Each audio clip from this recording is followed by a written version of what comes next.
반갑습니다, 여러분. 저는 변용일 목사라고 합니다. 제 목소리가 잘 들리시나요? 괜찮으십니까? 네. 그 줌으로도 참석하시는 분이 계신 걸로 제가 알고 있는데 혹시 목소리가 잘 들리는지 안 들리면은 말씀해 주시면 제가 조금 더 크게 이야기를 한번 해보도록 하겠습니다. 먼저 인사 한번 드리겠습니다. 반갑습니다. 소개해 주셨듯이 저는 세길교회를 담임하고 있고요. 개척한 지 6년 차가 벌써 되었습니다. 시간이 언제 이렇게 빨리 갔는지 모르겠어요.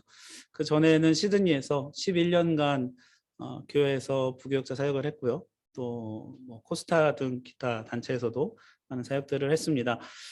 행복의 교회는 제가 개척 초기에 돌아가신 저희 아버지 목사님께서 손을 잡고 어디 꼭 가야 된다. 그러고서 이제 이곳에 저를 이렇게 끌고 오셔서 김영호 목사님과 한번 만남을 가진 적이 있습니다. 그래서 개척하는 이제 후배 목사이기 때문에 아버지께서는 김영호 목사님에게 이제 잘 지도 편달을 부탁드린다 이런 말씀을 하시고 목사님께서 또 좋은 이야기들을 해주셔서 한 번 왔었고요. 오늘이 이제 두 번째 오는 자리인데 기도와 또 은혜의 자리에 불러주셔서 대단히 감사드리고 또 영광스럽다 말씀드리고 싶습니다. 굉장히 부족하고 어린 종인데 앉아서 예배 전에 기도하면서도 제가 여기 뭘 할 수 있을까 이런 생각을 많이 하긴 했습니다. 그럼에도 불구하고 제가 또 저에게 주어진 말씀을 가지고 또 최선을 다해서 나눌 때 하나님의 예비하신 그런 음성들이 들리는 시간이 되기를 기도합니다.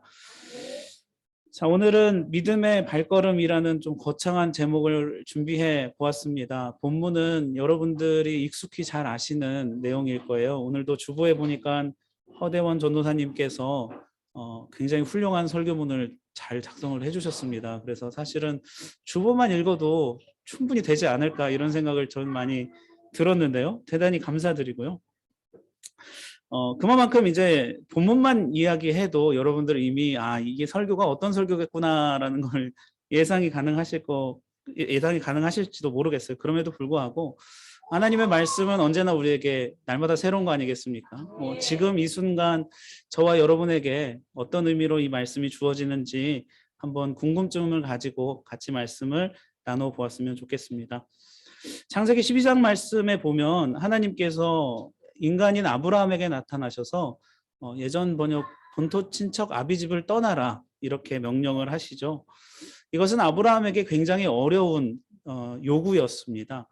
그때 당시 사람들은 고대 근동 지방의 모든 종교들이 그렇듯이 지역신 개념을 믿고 있었습니다. 그러니까 고향을 떠난다는 것은 자기를 지켜주고 있는 자기가 지금까지 아버지, 할아버지부터 믿어왔던 그 신을 떠나는 것을 의미하기도 했다는 거예요. 출애굽 이야기를 좀 해볼까요? 이스라엘 사람들이 400년이 넘도록 애굽에서 종되었을 때 하나님께서 모세를 통해서 이스라엘 사람들을 출애굽시키시지 않습니까? 그런데 그 방법이 상당히 독특합니다. 10개의 재앙을 통해서 출애굽을 시켜주시죠. 피부터 시작해서 피, 개구리, 이, 파리, 가뭄, 독주, 독종, 어둠 이렇게 해서 장자의 죽음까지 가지 않습니까? 혹시 이런 의문을 가져보신 적이 있으실지 모르겠어요. 그냥 한 번에 10번째 재앙을 내리셨으면 바로가 보내줬을 텐데. 그런데 또 성경을 많이 읽어보신 분들은 아실 겁니다. 하나님께서 바로의 마음을 강팍하게 하셨잖아요. 그러니까 바로는 진작 보내줄 수도 있었는데 하나님이 바로의 마음을 강팍하게 만드시고 단단하게 만드시고 영어로는 hardened his heart이라고 나오는데 그리고 나서 또 계속 반복되는 이 재앙들을 통해서 결국에는 이스라엘 사람들을 인도해내시죠. 많은 성서학자들은 그 10가지 재앙의 목적을 애굽과 이집트 바로에게 두지 않습니다. 하나님께서 그 10가지 재앙을 베푸셨던 목적은 바로 이스라엘 사람들을 위함이었다라는 거죠. 왜 이스라엘 사람들을 위해서 10가지 재앙을 베푸셨어야 했을까요? 당시 사람들의 개념 때문에 그런데요. 종교성 때문에 그런데요. 당시 사람들은 지역신을 믿고 조상신을 믿었죠. 근데 이스라엘 사람들 입장에서는 400년이 넘도록 이집트에 지금 노예 생활하고 있지 않습니까? 그 얘기는 그들에게 무엇을 의미했을까요? 자기들의 조상의 하나님, 여호와 또는 야훼 하나님이라 불리우는 그 자신들의 민족의 신이 저 이집트의 신들보다 약하다는 것을 의미했어요. 실제로 그렇다는 게 아니라 400년 넘는 시간 동안 노예 생활을 해왔던 이스라엘 사람들은 그렇게 믿을 수밖에 없는 종교적 환경에 살고 문화에 살고 있었다는 거죠. 하나님께서는 바로가 아니라 이스라엘 사람들을 교육시키실 필요가 있었습니다. 하나님이 누구이신지 가르쳐 주셔야 됐던 거예요. 그래서 사실 그 10가지 재앙들을 보면 다 그 10가지 그 분야를 주관하는 신들이 이집트에 있습니다. 한마디로 이야기하면 하나님께서 이집트의 신들을 하나하나 깨부숴 나가시는 것을 누구에게? 이스라엘 백성들에게 보여주시는 것이죠.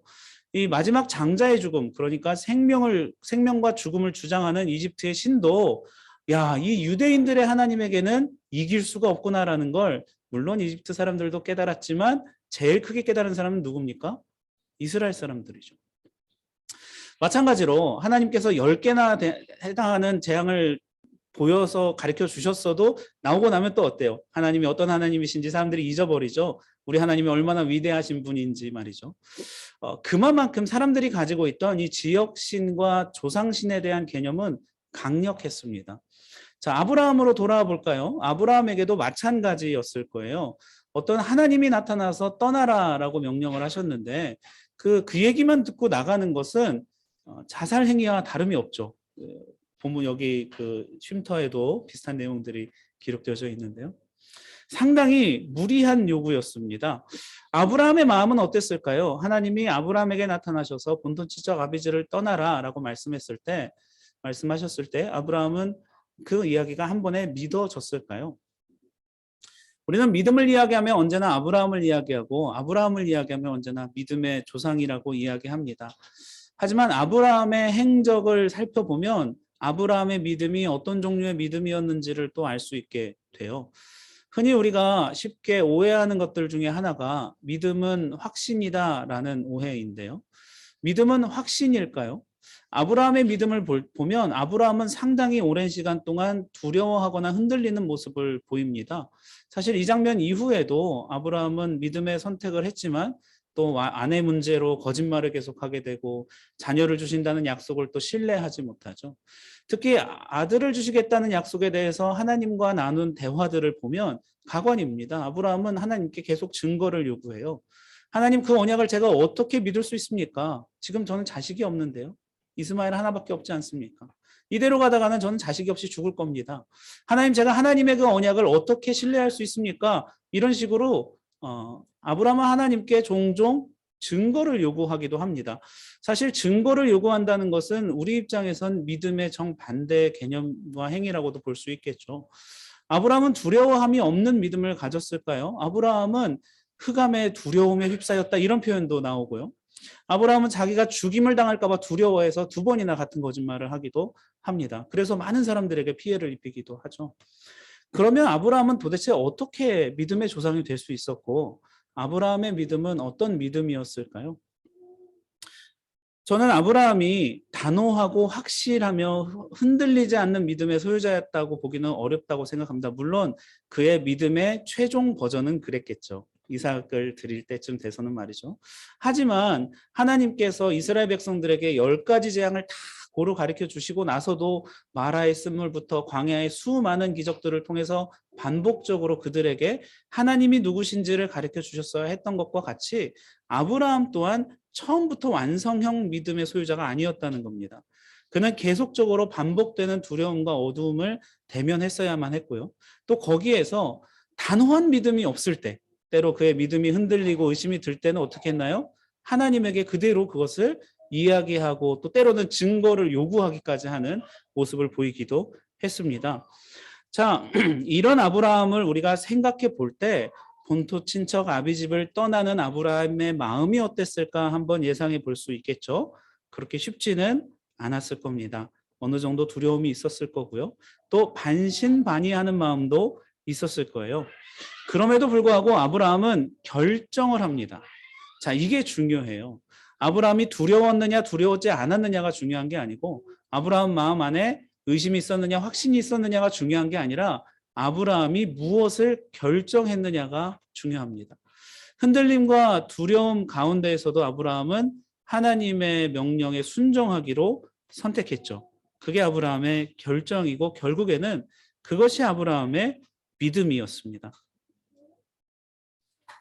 자, 아브라함은 이렇게 위대한 발걸음을 내딛습니다. 아브라함의 이 선택은 그때 당시 아브라함에게 있어서는 그렇게 개인적인 영역의 선택이었겠지만 오늘날 우리는 다 알고 있죠. 아브라함의 하나님의 부르심에 대한 이러한 순종이 결국 예수님을 통해서 인간을 구원하고자 하는 구속사적인 하나님의 계획의 시작 포인트였다는 것을 말이죠. 그러니까 이 아브라함의 고향을 떠나는 발걸음은 결코 개인적인 또는 그의 가족에게만 영향을 미치는 선택이 아니었고 모든 인류에게 복이 되는 그런 선택이 되었습니다. 아브라함이 이러한 선택을 했을 때 하나님은 아브라함의 이 믿음을 들으셔서 믿음의 조상으로 만드시고 또 수많은 구원의 역사들을 이루게 되시는 거죠. 오늘 제목이 믿음의 발걸음인데요. 다른 표현으로 하자면 믿음의 모험이라고도 할 수 있을 것 같습니다. 아브라함은 확신치 않는 상황에서도 어떤 모험을 선택했다는 거죠. 성경을 보면 믿음의 모험을 떠난 사람들이 아브라함 말고도 상당히 많음을 알 수 있습니다. 잠깐 생각해봐도 에스더도 민족의 죽음 앞에 뭐 죽으면 죽으리라 하고 나아갔죠. 그 확신이 아니지 않습니까? 죽으면 죽으리라는 건. 두려움이 있었다는 것을 의미할 수 있겠죠. 그 외에도 뭐 야곱, 모세, 여호수아, 다니엘, 다윗, 수많은 사사와 선지자들 또 신약에 와서 보면 예수님의 제자들과 모든 신앙과 믿음의 표본이 되시는 예수님까지도 이 성경이 기록하고 있는 하나님의 사람들은 모두 다 이러한 종류의 믿음의 발걸음을 내딛었던 사람임을 알 수 있습니다. 믿음이라는 것은 애초에 알지 못하고 나아가는 것, 그것이 믿음입니다. 그래서 히브리서 말씀에서는 아브라함이 순종하여 나아갔다 이렇게 표현하고 있는데요. 믿음이 곧 순종인 이유가 무엇입니까? 알지 못하고 하는 것이기 때문에 믿음이 곧 순종이라는 것입니다. 우리는 모두 아브라함과 같은 상황에서 살고 있습니다. 인생을 살면서 하나하나 선택을 해 나갈 때마다 우리는 우리가 가진 것과 할 수 있는 것들을 계산하죠. 하지만 하나님께서 우리에게 무엇을 말씀하고 계시는가를 듣고 그것에 순종할 때 믿음의 모험의 결과가 우리의 삶의 이야기가 될 수 있을 것이라 생각합니다. 제가 지금부터 몇 년 전에 미국을 방문했을 때 일인데요. 한 달 정도의 기간을 가지고 당시에는 미국에서 공부를 이어가 볼까라는 생각으로 이제 신학교들을 좀 다녀보려고 방문을 했었습니다. 물론 이제 가지 않았습니다. 호주에서 계속 공부를 하게 됐는데요. 동부, 중부, 서부 이렇게 계획해서 가방을 메고 한 6주 정도인가요? 이렇게 혼자서 여행을 계획하고 있었는데 저희 부모님 어머니께서 미국에 가거든 꼭 어느 지역에 가서 어떤 분을 만나야 된다 이 얘기를 계속 하시는 거예요. 그래서 혼자 여행 가면 그러면 상당히 부담스럽고 싫지 않습니까? 저는 누군지 기억 잘 안 나는 분인데 더군다나 제가 방문했던 지역도 아니었어요. 그런데 하도 이제 강하게 말씀을 하시니까 이제 순종하는 마음으로 갔죠. 그 샌프란시스코에서 제가 방문을 했었는데 거기에서 뭐 그 기차를 타고 미국 기차를 타고 세크라멘토라는 곳을 갔어야 됐어요. 그분이 거기 계시다는 거죠. 세크라멘토라는 데는 관광지도 아니고 굳이 갈 필요가 없는 동네인데 이제 그분 한 분만 만나기 위해서 갔습니다. 그렇게 해서 가봤더니 어머니께서 만나라고 하셨던 분이 이제 목사님 사모님으로 목회 활동을 같이 하고 계시더라고요. 그분의 성함은 유금엽 사모님이셨는데 저의 기억으로는 이제 선생님으로 기억이 났습니다. 제가 한 5살, 6살 때 저에게 피아노를 가르쳐 주셨던 분으로 얼굴도 기억이 안 나고 이름만 그냥 이렇게 들려서 알고 있고 제 기억 속에는 희미하게 그냥 저 어렸을 적에 피아노 가르쳐 줬던 그냥 이미지로만 남아있는 분이셨어요. 어쨌든 이제 미국까지 갔으면 꼭 그분을 만나서 인사를 하고 와야 된다라고 거의 명령을 하셔가지고 가서 이제 저는 한 30몇 년 만에 처음 만나는 거죠. 그분을. 기억이 안 나는데 인사를 드리러 갔는데 그 자리에서 참 많은 이야기를 들었습니다. 그리고 나서 다시 샌프란시스코로 돌아오면서 했던 생각들이 이제 오늘 본문의 어떤 해석과 적용의 내용입니다. 무슨 이야기를 들었냐면 그분이 자기의 20대적 이야기를 해주시는 거예요. 이분이 20대 시절에 서울에서 유아교육과를 다니시면서 유치원에서 일도 하시고 교회에서 봉사도 하고 하셨는데 교회에서 이제 한 번은 부흥회를 했다는 겁니다. 부흥회 강사로 어떤 전도사님이 오셨는데 그분이 이제 저희 아버님이셨던 거예요. 부흥회 마지막 날 부흥회가 끝나는데 그 전도사님이 마지막으로 이런 이야기를 하셨답니다. 저는 이제 교회가 없는 지역에 개척을 시작합니다. 지금 그곳에 교회를 지려고 했더니 동네 사람들의 핍박이 엄청 심하고 사람들이 막 욕하고 땅도 안 팔아가지고 어떤 뭐 술 취한 사람한테 억지로 사인을 받아서 조그마한 땅을 샀어요. 그래서 거기다가 이제 텐트를 치고 개척을 시작하는데 아이들 사역을 할 도와줄 사람이 필요하다 이렇게 이야기를 해놓고 이제 가신 거죠. 서울에 살던 20대 처녀가 대학생이 그 얘기가 자꾸 자기에게 주시는 말씀처럼 들리더라는 거예요. 그래서 기도를 계속 하다가 도저히 안 되겠다. 학교를 좀 휴학하고라도 일을 좀 그만두고라도 가서 좀 도와줘야겠다라는 생각이 들으셨대요. 그래서 이제 목사님께 이야기해서 지난번에 부흥에 오셨던 전도사님 연결해 주십시오 해서 오게 됐다는 거죠. 그 유고미업 사모님의 표현은 이렇습니다. 갔더니 그래서 물어 갔더니 첫날 밤에 저희 아버지가 잠자라고 마련해 준 숙소가 그 논 한가운데 있는 폐가에 그냥 방에 문풍지만 바르고 거기서 혼자 자라고 했다는 거예요. 근데 그때 당시에 교회도 텐트였고 저희 집도 텐트였기 때문에 어차피 천막에 어떻게 처녀를 모실 수도 없고 하니까 아마 주인 없는 집을 그냥 대충 문풍지만 발라서 거기서 자라고 했던 것 같습니다. 근데 이분 말이 그렇게 이야기하시는 거예요. 밤새도록 저희 아버지 욕을 했다고 해요. 자기가. 아니 자기가 도와주러 왔는데 처녀를 자기는 그런 데서 혼자 자본 적도 없고 시골에 가본 적도 없는데 동물 소리 들리고 막 벌레 소리 들리고 바람 불면 문이 막 덜컥덜컥 하는데 뭐 어떤 남자라도 하나 들어오면 어떡할까 너무 무서운 생각이 들어서 한숨도 못 자고 구석에서 이불만 이렇게 안고 있다가 내가 날이 밝기만 하면 나는 서울로 돌아가리라 이렇게 생각을 했다고 합니다. 근데 날이 밝아서 다시 이제 천막교에 올라가 보면 이제 상황이 더 안 좋고 할 일이 너무 많고 홀찔찔 시골 아이들은 막 와가지고 막 웅성웅성 되고 있으니까 또 막 그 유치원 그 주일학교 프로그램들을 막 할 수밖에 없었대요. 그리고 밤마다 후회하고 또 아침이 되면 가리라. 근데 아침이 되면 또 마음이 막상 차마 떨어지지 못하고 그 아이들을 보니까 또 막 뭔가 하게 되고 그렇게 이제 몇 년을 눌러 앉으셨던 거죠. 그리고 그 와중에 제가 이제 피아노를 좀 그분에게 저희 누나와 함께 많이 배우게 됐던 겁니다. 그런 이야기들을 쭉 듣고 이제 샌프란시스코 돌아오는 기차 안에서 많은 것들을 생각하게 됐어요. 왜냐하면 그때 당시 제가 시드니대 음대 마스터 공부를 하고 있을 때였습니다. 그래서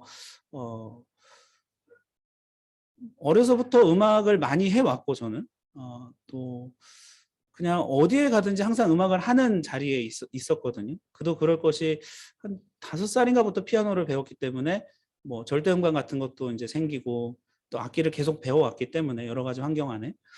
근데 저는 죄송한 얘기입니다만 제가 잘난 줄 알았죠. 시드니 콘에서 공부를 하면서도 음악은 그렇게 어렵지 않구나 이런 생각을 하고 학교를 다니다가 이제 이분을 만났던 거였는데 제가 이제 뒷머리를 망치로 맞은 것처럼 깨달았던 깨달음은 뭐였냐면 그 20대 처녀의 그 어마어마한 희생이 없었으면 저는 음악과 아예 상관이 없는 인생을 살 수밖에 없었을 거라는 거죠. 그때 당시 그 시골에서 제 나이 때 피아노를 배운 사람 저밖에 없었거든요. 그것 자체가 저는 뭐 별거 아니라고 생각을 했는데 그런데 생각해 보니까 와 엄청난 희생이 있었기 때문에 저의 삶에 이런 음악과 또 예배 음악이라는 부분이 들어올 수 있었다는 것을 깨닫게 됐던 거예요. 저는 그분의 존재조차 몰랐는데 말이죠. 그분이 어떤 대가를 지불하셨는지 또는 어떤 믿음의 모험을 가야만 했던 건지 어떤 희생의 발걸음들이 그 뒤에 있었는지는 알지 못했지만 누리고 있었던 거죠. 고졸한 좋은 나라에 와서 좋은 학교에 다니면서 말이죠. 참 많은 생각을 하게 됐습니다. 그분의 희생이 없었으면 그때 당시 저도 시골 아이들과 마찬가지로 그 시골이 정말 하루에 버스가 3번밖에 안 들어오는 시골이었거든요. 거기에 제가 어렸을 적에 말도 안 되는데 80년대인데 서당도 있어서 저는 천자문도 거기서 좀 배웠었습니다. 그만큼 보수적이고 한복 입고 다니는 할아버지가 80년대 후반까지도 실제로 있었던 시골인데 정말 말도 안 되는 그 시골이었죠. 근데 거기에서 제가 피아노와 음악을 접했다는 것 자체가 사실은 기적이었구나 이런 생각들을 좀 많이 하게 됐습니다.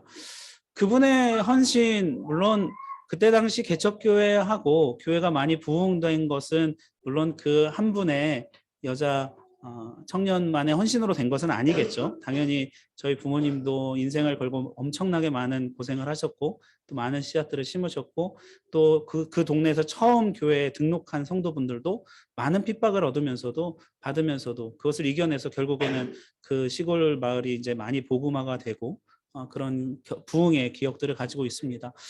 중요한 것은 이것이 믿음의 발걸음이고 믿음의 모험이며 또 믿음의 이야기들이라는 것이죠. 우리는 알지 못하고 심을 때 하나님께서는 그것을 가져다가 놀랍고도 아름다운 열매들을 맺게 되신다는 겁니다. 믿음이란 본질적으로 알지 못하고 나아가는 것입니다. 그러므로 우리가 알지 못하기 때문에 할 수 없다, 또는 예상하지 못하기 때문에 불안해서 할 수 없다라는 것은 과연 어떤 믿음을 가지고 있는가 돌아봐야 하는 모습이라고 생각합니다. 신앙이란 순종이라는 것입니다. 믿음의 모험의 발걸음을 내딛어야 그것이 믿음으로 심어지게 되는 것이죠. 요즘 교회가 힘을 잃고 젊은 사람들이 교회를 많이 떠나고 또 시대와 세상은 점점 교회와 멀어지고 있다. 우리가 많은 지표를 통해서 또 직접 눈으로 체감하고 있는 상황 아닙니까? 이런 시대에 우리의 신앙은, 우리의 예배는, 우리의 삶은, 우리의 믿음은 어떤 모습이어야 할까요? 저는 우리가 아브라함과 같이 때로는 흔들리더라도, 때로는 조금 두려운 마음이 있더라도, 때로는 반신반의하는 그런 마음이 들더라도 최종에는, 종국에는 하나님의 음성과 가르침과 인도하심을 선택했으면 좋겠습니다. 결국은 우리가 알지 못할지라도 선택하는 것, 그것이 믿음의 여정이기 때문에 그렇습니다. 이 믿음의 모험이라고 표현을 했습니다만 그것은 인간의 입장에서 모험이지 하나님의 입장에서는 모험이 없습니다. 하나님은 다 알고 계시기 때문이죠.